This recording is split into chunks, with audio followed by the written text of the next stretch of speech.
Hey guys, welcome back to the channel where I cover missing persons, unsolved cases, crime news, and more. Well, I am actually able to get out a video before I go off to the parents' house tomorrow evening after work. And I wanted to get one out about JonBenet because we are hitting 29 years that we have been waiting for answers in this case. And yeah, I realize that this is a highly debated case as far as there's one side who believes that it's one of the Ramsey family members. They believe it was Burke, or they believe, they believe it was John. They believe it was Patsy, and they're all covering up for each other. And then there's the other side, like myself. I believe in the intruder theory. But either way, whichever you believe in, there is going to be more answers. And hopefully that's going to happen in January. We are hearing that there are new DNA tests that have been conducted in the case. Finally, we've been waiting for this for quite some time. There were several key items that were collected during the initial original investigation, which were actually never tested for DNA, or of course were tested using outdated methods. And here we are almost 29 years later, and all this new technology could hold some of these answers to what other DNA and what other answers are on JonBenet's clothing, and some of those items that were collected at that really crazy crime scene. Because let's be honest, whatever side you're on, you have to agree that Boulder Police Department really screwed up. At that time, they did not secure the home. They let folks in and out, walk all over the place. And I blame that on Boulder. They should have locked down the Ramsey home. They should not have let anybody in there. Obviously, some may have been there before the initial detectives, officers arrived, but they could have chased them out of the house. But that just never happened. Now, the garrote was one of the original items that was, of course, found embedded in JonBenet's neck, and a still unidentified male DNA profile was recovered from her clothing as well as beneath her fingernails. So that has been tested. Other items included that suitcase that they found beneath the broken basement window, a climbing rope, which was discovered inside a paper bag in a guest bedroom, and a backpack that none of the Ramsey family recognized as one that they have ever seen or used. The most important piece of evidence that needed to be retested was that garrote. So the DNA evidence that would have been found on that garrote, as well as the rope, is very, very important, because according to investigators throughout the case, it was a very complex knot. And even John Ramsey himself has stated that could not have been tied with gloves on.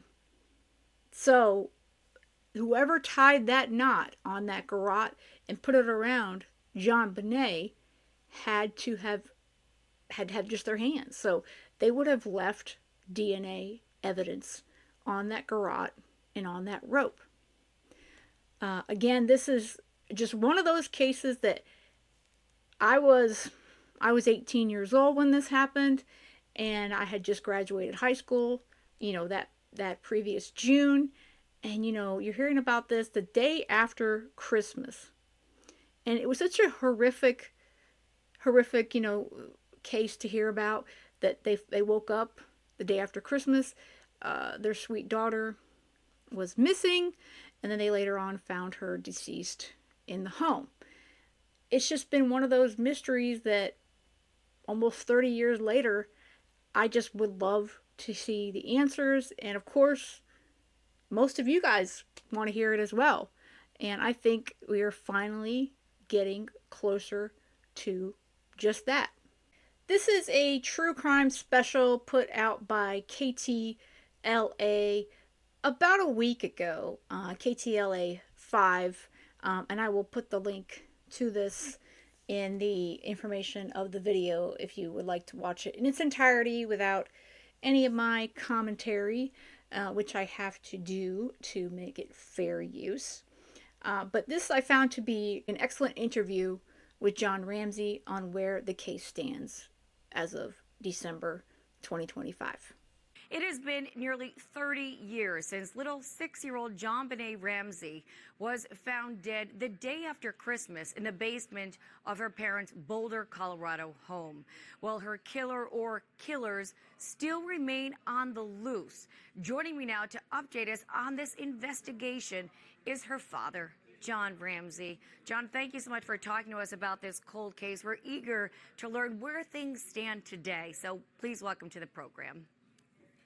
Thanks for having me. Oh my God, of course. It's wonderful to see you. And, you know, John, if you could just remind us all, who was your little daughter, JonBenet? JonBenet was my youngest daughter. She was 6 at the time of her death. And she was a daddy's girl. She was named after me. My wife, Patsy, wanted her to have an unusual name. And so she took my first and middle name, JonBenet, and made her name JonBenet. She was very proud of the fact she was named after her dad, and I, of course, was proud of that. But she was proud of that. So she was a spark plug. She was very extrovert, like her mother, and liked to sing and dance and put on little plays for us at home. And she was very outgoing and up. She was. We used to, when we walked to the elevator, the kids would always run to see who could push the elevator button first. So we decided, well, okay, let's have JonBenet, you can be the up girl, and Burke, you can be the down person. So depending on which way we're going in the elevator, that would determine who got to push the button. That was a perfect name for JonBenet. She was an up girl. Wow. You know, if we could just go back, I know it's been many, well, decades, but if we could just go back to that day, December 26th, 1996, can you just bring me through the timeline of that day and, you know, what led to finding your daughter down in that basement? Well, we had scheduled to leave that morning early to meet my older children in Michigan for a second Christmas celebration, and so we got up early, and Patsy found a ransom note on the stairway leading to our kitchen that we have your daughter, and a very shocking moment. And we immediately called the police. They showed up with one person. Didn't really know what she was doing, as it turned out. And the note said, "We will call you at 10 o'clock. We want $118,000 ransom." Had made arrangements to through my bank that morning, which was amazing. I wasn't sure how it was going to work, but to put $118,000 cash withdrawal on my credit card, Visa card. And so the note said, "We'll call you at 10 o'clock tomorrow." So I don't know if tomorrow was the day we were in, or it's like I to wait for another 24 hours. So 10 o'clock came and went. I thought, oh man, this is going to be incredible torture. I have to wait for another 24 hours. And then the so-called detective that was there that morning said, "We'll go through the house, see if you see anything unusual." And I went to the basement, and I found JonBenet. Yeah, that detective, he does mention it shortly here, but she is the one who claims she looked into John's eyes and she immediately knew that he was the killer. Come on. And this is a crime scene, like I said previously. This is a crime scene. Why would you tell the family to walk around an active crime scene, okay, and look for clues or or what have you? The bottom line is Boulder Police Department at that time, they did not take this 911 call, this case seriously. They they just screwed it up from the moment they pulled up to their home, to the Ramsey home. They screwed it up, in my opinion, and I think that is a big reason why we still don't have answers. At least not till now. Hopefully, early 2026. If we could just go back to that, to the note for a moment. Again, there were just so many tabloid rumors and what have you back in the day about, well, it was $118,000, which they were saying was the bonus that you had gotten at work. There were the questions about the handwriting. There were questions about where it was placed, that it was in that black circular stairwell that only people that were familiar with your house may have known that that was usually the stairs that you used between the bedrooms and the kitchen.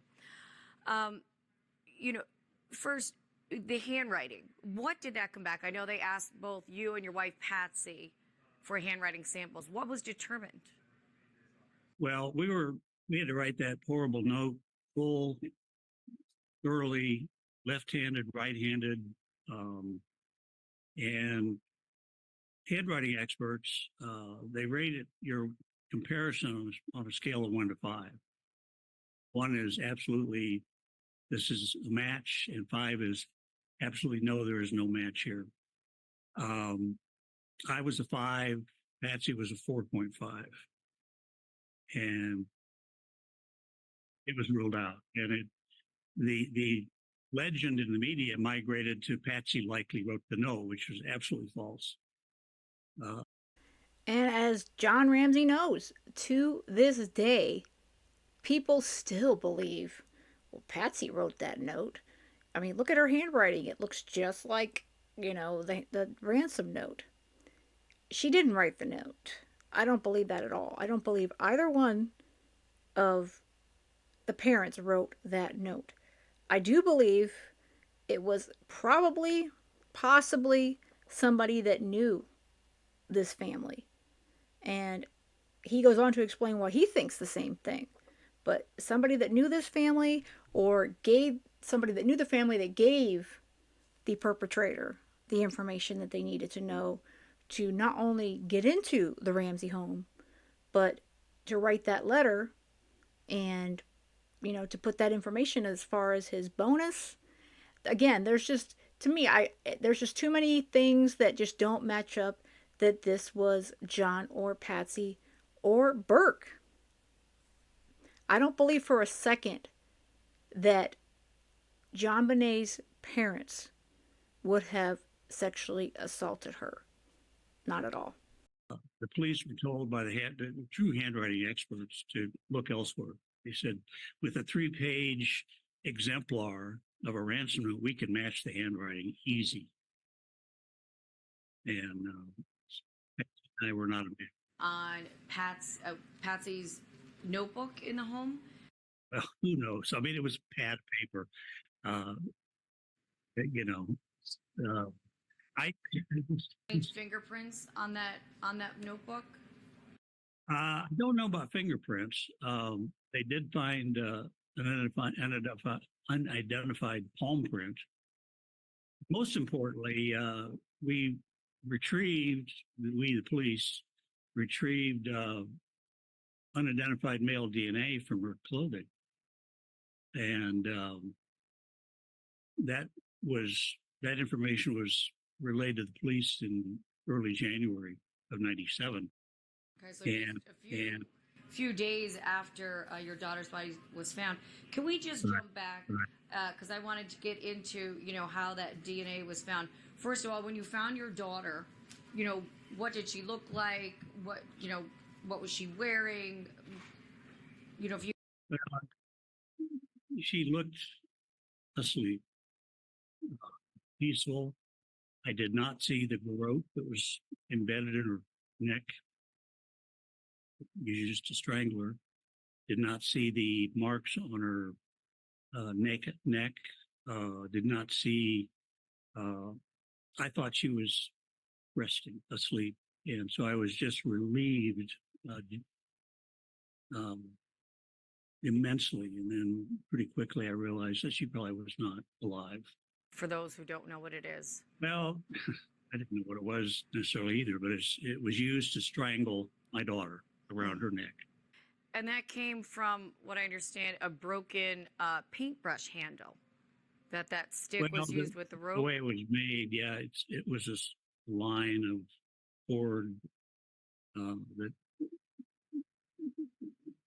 appeared to come from outside the house. We couldn't find any other line that matched it in the house.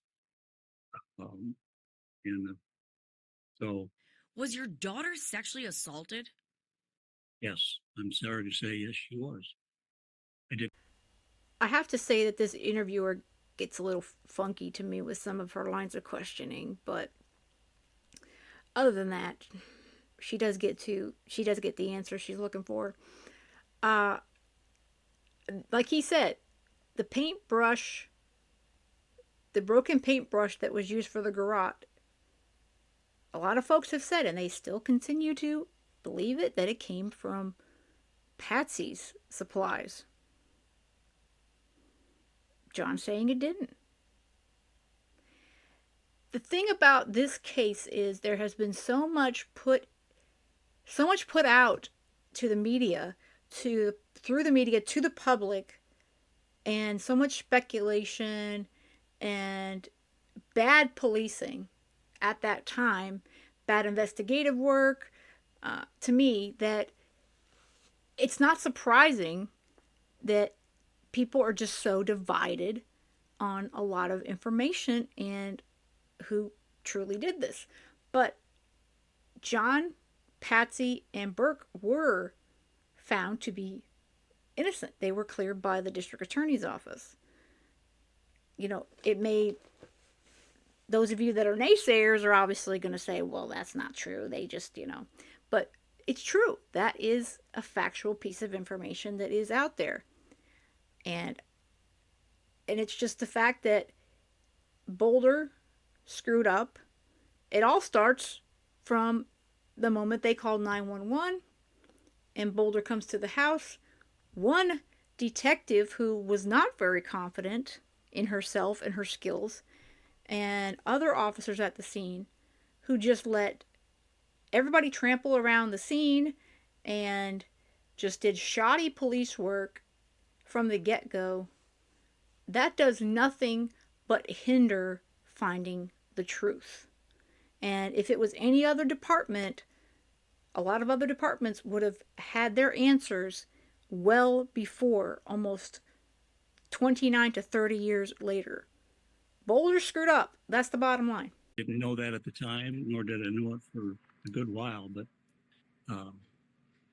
And they, that is mhm. in the autopsy report. But they had found that the sexual assault, she'd been penetrated with a portion of that paintbrush handle, correct? Apparently, yes. Okay. I don't know why she has to ask that question at this point. That particular question to me could have been left off of her little pad of questions she keeps glancing down at there. And then tell me about the DNA. Where did they find DNA on your daughter's body? Well, a number of items were sent off to be tested, crime scene items, and they recovered, I am told, this unidentified male DNA in her night clothing, underwear, in a couple places, I believe. And then, but back then, you had to have a pretty big sample to work from to get DNA results. The new district attorney went back and resampled things in 2006 when technology had evolved quite a bit. was able to recover additional DNA that supported the first sampling. And that gave her the confidence to declare that clearly it was an intruder, and she wrote a letter of apology to us and declared us as suspects. It cleared your wife, Patsy, and it cleared your son, Burke, who was only 9 years old at the time, right? Yeah, he was a little boy, and of course the tabloids ran stories of him being the killer, which was just egregious and horrible. Yeah. I know. What? He was a 9-year-old boy. Yeah, poor kid. What was the whole thing with the pineapple? So there was that theory of the pineapple, right? I She know. had pineapple in her belly. So when did she eat that pineapple? Well, there was a fibery substance, and this was reported in the autopsy. I learned this much later. It'd be difficult for me to talk about this if it hadn't been 30 years. I'm able to look at it a little clinically. Pineapple-like substance, a fibery substance, was found in her lower intestine, and there was a bowl of pineapple on the kitchen table. And the police said, "Well, did you feed JonBenet pineapple?" I said, "No, she was asleep when we got home, and they took her to bed." And so they thought I was lying and that we'd done something nefarious and we're telling the truth. That was the truth. And so whether it was pineapple or not, it wasn't defined as pineapple in the autopsy. It was defined on a fibery substance like pineapple. So The theory was that, oh, Burke got upset because JonBenet was eating his snack or something like that. The theories were laughable if there wasn't such a tragic event. Right. I know. I think they went after a 9-year-old boy. They went after you. Of course, then you were cleared with DNA. And then I remember something about your wife and that JonBenet may have had a toilet issue that night, and your wife became upset. Listen, Patsy had just gone through 1 year of chemotherapy treatment, treating stage 4 ovarian cancer. She was grateful to be alive and have a new day, another day with her children and her family. Right. She was grateful to be alive. Period. I don't believe Patsy would have ever hurt that girl, her daughter, JonBenet. Do I think that she was lectured, yelled at like a normal child? Well, of course. Every kid does stupid stuff. They don't listen to their parents. They don't clean up their room. They don't pick up, stuff they're supposed to put away. But I don't believe, besides yelling at her and maybe punishing her by a little spank on the butt, I don't believe for a second that Patsy would have harmed JonBenet. And the whole theory that Burke did it because JonBenet came downstairs and stole a piece of his pineapple, like John Ramsey says, I mean, it's almost laughable, and I never took too much to that just because they found a bowl on the counter with pieces of pineapple in it, and then they found that substance that could have been pineapple during her autopsy.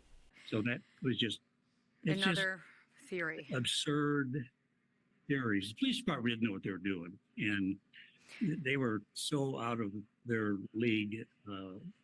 And I've never criticized them for that, but I've criticized them for refusing help from people who knew what they were doing. And then lots of help was offered. Denver offered two homicide detectives immediately to come work for Boulder. So now we don't need it.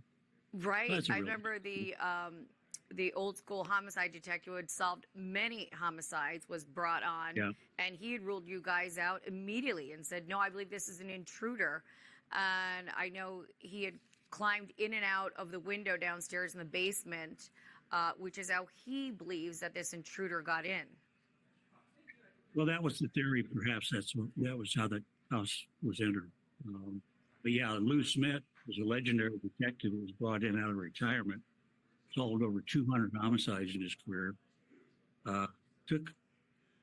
looked at the evidence, and he was a real detective. He looked at the evidence. Yeah. And after really reviewing the evidence, he said, well, it's clear to me that there was an intruder. There was plenty of evidence for an intruder. Exactly. Lou Smith, people try to laugh him off to this day, shrug off his investigative skills, say that just because he prayed with the family, that, oh, well, he was paid off by the Ramseys to side with them and come up with this intruder theory. I mean, what a bunch of crap. Lou Smith was an excellent, excellent detective and investigator, and he was not playing, he was not bought out. This was his true and honest theory of what happened, to JonBenet. And I don't see any background in this family's history lead you to think that they could do such a thing. So he became a real advocate for looking elsewhere other than the family. Well, the police were totally focused on the family. They made up their mind on day one because we didn't act right. We were told that by the VA years later. Yeah, and They didn't the acted right that morning. the police from Boulder, and correct me if I'm wrong, from my understanding, the ones that respond, none of them were homicide detectives, right? Oh, it was homicide detective. The fellow that had our case under his control for 25 years was an auto theft investigator. And he was recommended for termination a couple of years ago by the Citizen Review Board for failure to investigate crimes. That had to happen before anything happened in our case. Mm-hmm. John, what are some of the major mistakes that the Boulder Police Department made since day one that has really hampered finding your daughter's killer? Well, refusing help was the biggest mistake, uh, without question. But things like securing the crime scene. The chief of police came out and said, "Well, we didn't secure the crime scene. We thought it was a kidnapping." Sorry, that's a crime. Uh, they should have isolated Patsy and I. They should have kept everybody out of the house, including us. They should have done a neighborhood survey, gone door to door. Start from the point at which a crime is committed and work your way out. No, they didn't do that.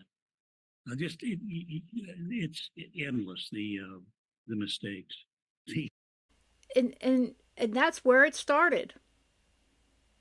Like I said before, and I know I sound like a broken record at this point, but from the moment Boulder police arrived on that scene and they took it over, they did not properly secure it. Oh, it's a kidnapping. Well, duh. If she was kidnapped from her home, that is a crime scene. And it doesn't matter if those naysayers out there would say, "Well, John and Patsy wouldn't leave. They would have told them no." Well, it wasn't up to them. The police should have insisted that they are separated and they are removed from the home. Yeah, the woman detective who was there that day, who had no experience in this kind of thing, went on national TV later and said, "Oh, I knew John was guilty because I saw it in his eyes." Yeah, I thought, wow, that's what we were dealing with. Just total lack of experience and common sense. Saying I looked the killer in the eyes and she was referring to you. Yeah, yeah, yeah. Um, Had remarkable talent. and, there were other crimes in the area of sexual nature. Did they ever Yes. look at those crimes or the people who committed those as possibly connected No, to your no, daughters? no. There were a number of home break-ins leading up in our area, leading up to JonBenet's murder in the month or two before. They ended, JonBenet was murdered. And then about 9 months later, a little girl who was in JonBenet's dance class uh, had a similar intruder in her home at night after she'd gone to bed, and she was assaulted. Fortunately, the mother heard a noise and had a mace, I guess, and ran in, and the intruder departed. And we and the father of the little girl said, "This has got to be very hard to put. This had to be looked at very hard because this sounds like the same MO that happened in our case. Killer was in the house when we came home later for us to go to bed." And the police said, well, it's not the same because the second little girl wasn't murdered. You can't make this stuff up. Remember one of the theories that so JonBenet, she was well known in being in these beauty pageant dance recitals and what have you, and one theory was that it may have been, some of these pageant stalkers who were possibly, went after your daughter and maybe this other little girl. Was that looked into? It, well, not by the police. We hired two investigators pretty quickly because we would get calls. Well, a friend of mine who was an attorney happened to be with us the next day consoling us, and the police were interviewing us at this home, and they said, well, we need you to come down to the station. And I said, we can't go to the station. And first of all, this house we're staying in, a friend's house, surrounded by media cameras. Patsy was sedated in bed. Said, you come here, we'll talk. And they said, no, we need you to come to the station. So my friend, who was an attorney, said, time out. We're not coming to the station.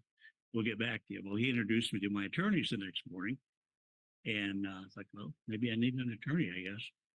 And so that started the stand from the police. Advice of your friend who was an attorney. I mean, obviously you would listen to him. Well, I had gotten a call. Well, I wasn't taking phone calls, obviously, but I got a message that I needed to talk to this person who worked for me.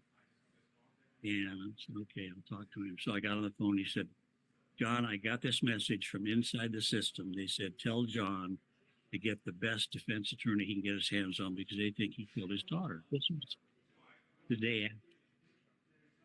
And so I had that in my head. I didn't really tell anybody that. I was like, it was irrelevant at that point to me. Whatever they thought didn't matter. Yeah. We lost our child. But when my friend introduced me to my attorney, I thought, well, yeah, I probably need one. It sounds like. Mm-hmm. And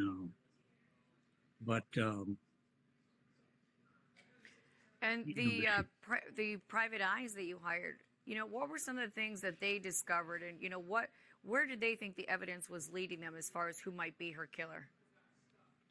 Well, we've got a number of leads. People would call us and say, hey, I've tried to call the police. They won't return my call. I have information. So our investigators are calling back. And we even had a lead called into our investigators by the Boulder district attorney. And he said, I've got this lead, came in, looks pretty interesting.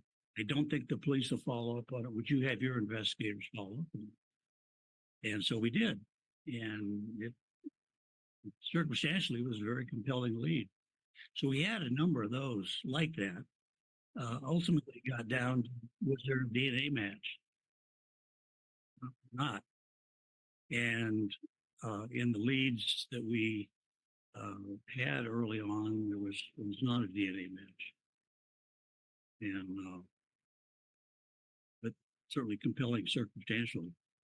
A few other potential suspects. Someone, I think, was at Charlotte, North Carolina, because it was sort of a similar MO of killing a young girl similar to your daughter. And then, of course, that teacher who was found over in, was it Hong Kong?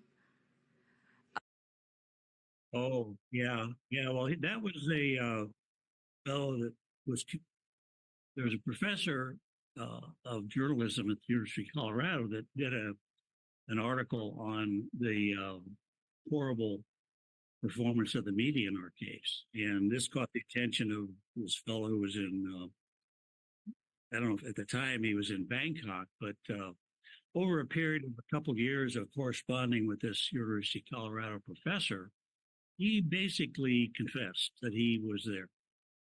And pretty compelling. And we took that to the DA and said, this is real. Here's to us. You need to follow up on it. Well, the challenge was how to find him. And they knew they could determine he was in Bangkok, but that's as close as they could get. Well, they, make a long story short, they found him and arrested him, brought him back. He was also wanted in California on a child pornography case, I think. And there's no DNA match, and the California authorities had lost the evidence to prosecute him on that charge, so he was let go. But again, Pageant really condemned. photographer who was also looked at. And I mean, was it the DNA in all of these? The DNA didn't match? And your thoughts on the original way that this DNA was tested? I know you've had concerns about this over the years. Well, I asked Lou Smith, this detective that was brought in. I said, "Do you really believe this is the killer's DNA?" And he said, "Yes, I do." So I accepted that. So Lou used to tell me, he said, "I'm going to get this guy, John. I will get him." And he had the credentials to believe he could do it. So in fact, he told me, he died sadly of cancer, but he told me before he died, he said, "John, this case can be solved by DNA, no question." And that's kind of where we are today. Sure. Okay. And aren't his kids also still carrying on the investigation? Yeah. Well, he was kind of a single uh, uh, man doing this push that this is an intruder and we're going to find him. The police wouldn't even talk to him. They thought he was an idiot. So he was kind of a single-handed investigator and compiled a database, a very, very sophisticated, lengthy database of all the leads that came in, what had been done, who provided the lead, had they had handwriting, had they had DNA samples, etc., or not. And he prioritized it based on who he thought ought to be looked at first. And so his family, namely his daughter and two grandchildren who are now adults, basically put together a team of Lou's former homicide investigators to take this database and go through it. And they believe there's a high probability that the name of the killer is in that database. So they've been going through it one by one from start of Lou's prioritized list, getting DNA, having it tested, and if it's a match, they go to the next one. And they've been doing that for, 5, 6, 7 years. Wow. That's, Need to do it. They still want to solve this and carry on their father's legacy. No, What was the profile? I say that's exactly what they said. We want to finish Lou's work.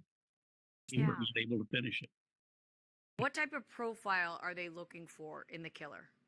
Well, we've had several qualified people project that. And it's, to me, the logical, the most believable, now that I really understand all the evidence and all the autopsy information, this was a fairly young 20s to 30 age person, fascinated with movies, but most importantly was a psychopath, was a sadistic person, and derived sexual pleasure from torturing little girls. And there was also speculation by qualified profilers that this was done to hurt me personally in some way. And I think that could be an element as well. It could be someone trying to get back at John. I mean, that is possible. I still think it has to do with her being in these pageants, and she probably attracted the wrong attention. And that's sad because that shouldn't be, that shouldn't happen, but we all know the reality is these perverts, these monsters, they do look to these child pageants and these child models and that sort of stuff. They look at it for their own reasons. And it's, Randy Simons was it took a lot of pictures of JonBenet. He was later found to have inappropriate photos of children. So it wouldn't be surprising to me when they find out whose DNA this is, that this is someone who had some sort of closeness or ties or some sort of obsession with the child pageant business. Not at all. We had a fairly large company in Boulder, and uh, I was head of it at the time. So anybody who was angry at the company would. Yeah, I always wondered if it was workplace jealousy and that it was maybe, someone who knew you based on the fact that they put your exactor roundabout bonus in that letter, and the fact that they knew your home. I mean, and where to place that letter, that someone in the family would have found it. They didn't put it on the main staircase. No, I know it. That always intrigued me as to why did they pick that staircase. That was the one we used. But in really digging into this with some very qualified uh, homicide investigators, there was a door on the side of the house, kind of went into a mid-level of the basement. That was found open that morning, and I didn't know that morning. No, that really wasn't out there, but it was found open by the police, and the theory is that door gave real quick access to JonBenet's bedroom up the staircase, and obvious easy access to the room in which she was found. And so that supported why the note was left on the spiral staircase. That was right at hand there. The closest staircase to her bedroom, and Right. your bedroom was on the opposite end of the house. And this was a big house, right? Wasn't Well, it 6,000 square feet or something? It was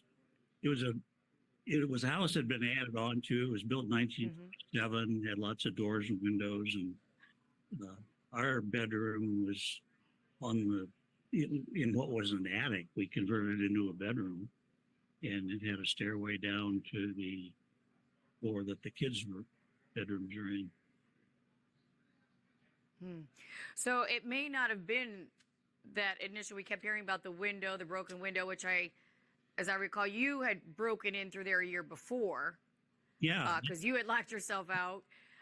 So it may have been that, but it could have been that open door. Well, that's correct. I had told the police that morning, they said, well, first of all, the window was open, shouldn't have been open, but it was broken. And I said, that may be from when I broke it last summer. I was locked out of the house, nobody was home, and that was a way to get in the house. And I told the police that. I said, could have been me that broke the window, but the window shouldn't have been open. So that was kind of the original thought. But then again, these really seasoned people looking at it, well, back door was open. That could have been an easy in and out. Interesting. I did not know that. Yeah. John, what would you like to see Well, be done today? well- And by the way, is it CBI, Colorado Bureau of Investigation, and the Boulder Police still looking at this? Is the FBI involved? Well, the Boulder Police, it took 26, 7 years, something like that. They got rid of the chief of police, who was not good, very poor leadership, and brought in somebody from the outside.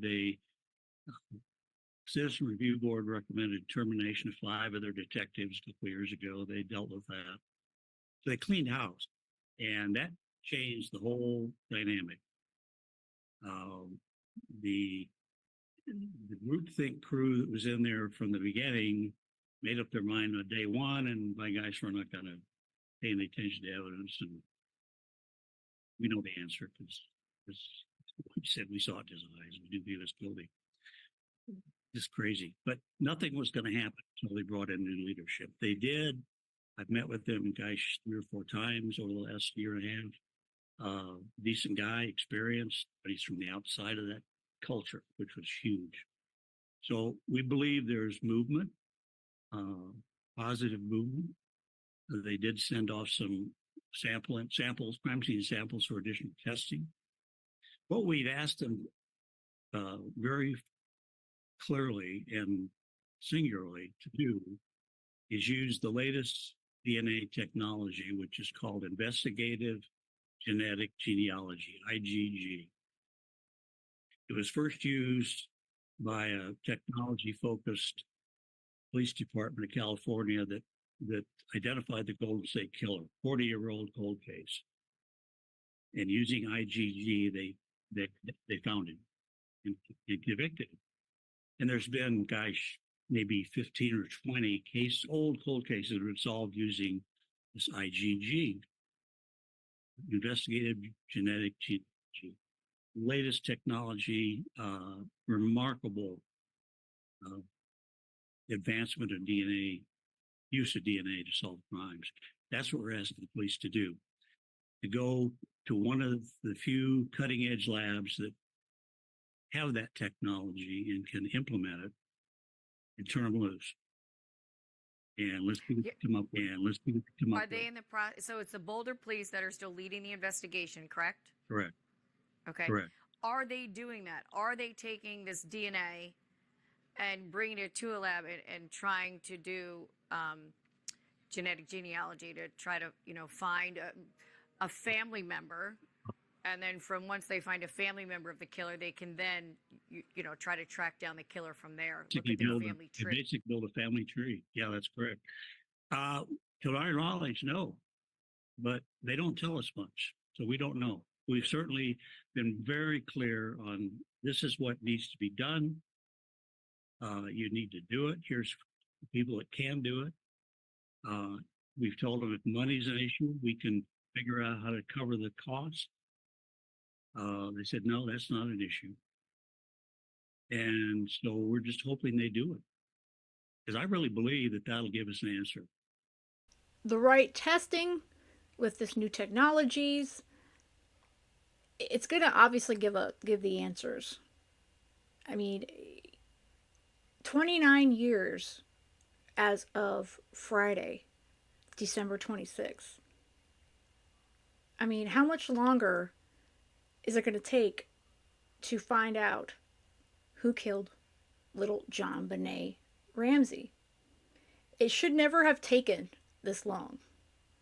And I don't think it would have if Boulder didn't, botch everything up and throw all this crap in the air and screw up securing that crime scene and immediately putting John and Patsy, on the table saying, well, we know you did it, and basically not looking at anyone else for any possible suspects. They immediately just said, oh, it's got to be mom and dad. And they dug their heels in, and that was it. In many cold cases, as you mentioned, you have also said that there were 5 or 7 items that were taken from the crime scene and that they were never tested. Have those items since been tested? We don't know for sure. We know that there were a number of items sent to the laboratory in January '97. Some were returned untested, and I don't know why. It may have been a cost issue. It may have been they identified, recovered unidentified male DNA. That was sufficient. They didn't need to go further. I don't know. But given the advances in technology, we wanted to be sure that those remaining items were tested, one of which was the garrote. The only reason, from what I've been learning, I learned that a lot through the Tommy Ziegler case. And if you're interested, I do have a playlist for Tommy. I just did a whole thing on him, and I'm planning on doing some more videos coming up.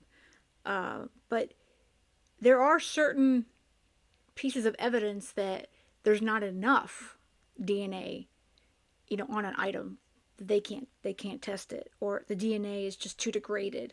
That's a different story than, oh, we just didn't test it for, no good reason, or because we can't afford to test it. If the item hasn't been tested or can be retested with newer technology, it should be done.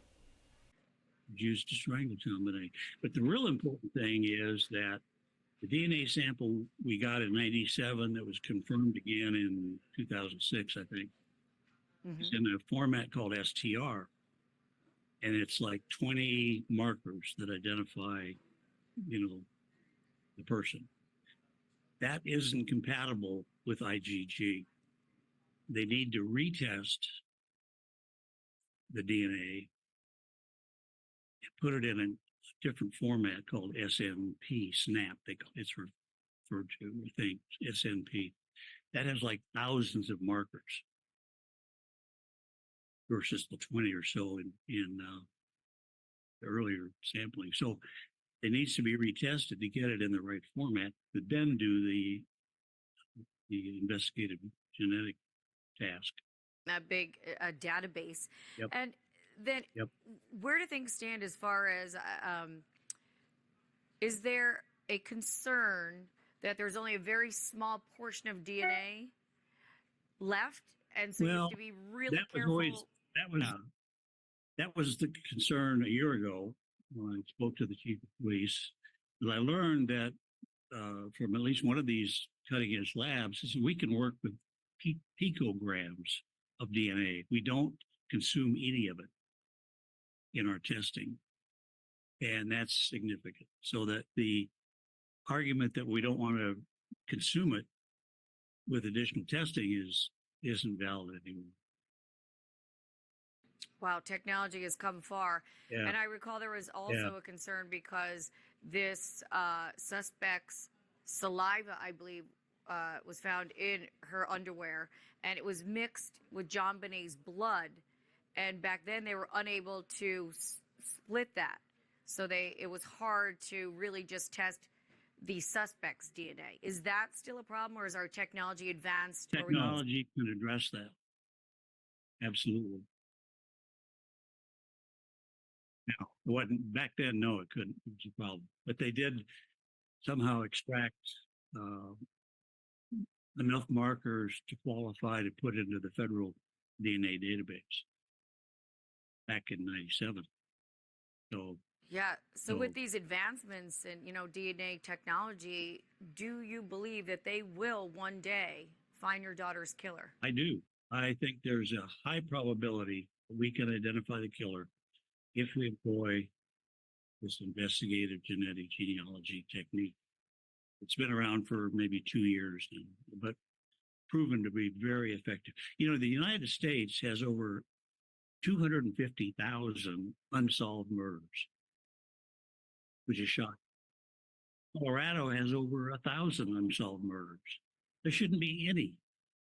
And probably if we really employed this technique, all those thousands of unsolved murders, we could solve them all. Or certainly a good. And that's a sad thing. I mean, I've talked about in the past how many sexual assault cases, kits are not tested, and there's those cases are not solved, or they have no idea, who assaulted this woman, or even guys. But to realize the actual amount of people in each state and throughout this country, how many people who used to walk this earth, that they have been murdered, and law enforcement, they have no idea how they were murdered, or they don't even know who the suspect is. I mean, that's a sad thing if that's your family member. And I think that it's very important that these get solved, and it's horrible if they find out the suspect is dead. I mean, that's horrible. But the answers are very, very important to the families that they have left behind. And JonBenet Ramsey's case has it's taken over a lot of our lives for almost 30 years. I mean, obviously, this is her father, and his family has fought, for years now, for decades to get the answers. And folks like me who are into these true crime cases, and folks like you listening, I mean, you have the same questions. We may not all agree on, who did it, or who may have done it, or this theory or that theory, but once there's evidence, there's actual evidence, and this DNA is checked, and they find out, well, no, this person didn't do it. This is a probable person. They match genetically to this person's family. Again, it's all about the evidence. Whether it'll be DNA or some other part of the evidence, I don't know. But I do believe the evidence is going to solve who killed JonBenet Ramsey in December of 1996. Now, there's a bit more of that interview. So, again, I'm posting the link in the information of the video if you would just like to, hit play and just listen to it, because you don't really need to watch it to hear the interview. But that's one of the things I am leaving in 2025 and entering 2026 with. I'm hoping that little JonBenet, her case gets solved finally before we hit 30 years next December. Let's hope that all this work that Boulder, the federal folks, forensics, all these people who have dived into this case, especially in the last year or so, let's hope that these answers are truly closer than ever, and that we all learn who killed this beautiful, beautiful girl. All right, guys, that's all I've got for this one. I'm really glad I was able to get this done. I wasn't sure I'd get a video out, but since I did, I wanted to thank you for always being here on the channel. And if you haven't subscribed yet, please consider doing so. I do still hope to hit that 10K mark. We do have some time before the end of the year. And also, if you haven't hit the thumbs up on your way out, I would appreciate that as well. With that said, I hope you have a great Merry Christmas with family and friends. And most of all, stay safe.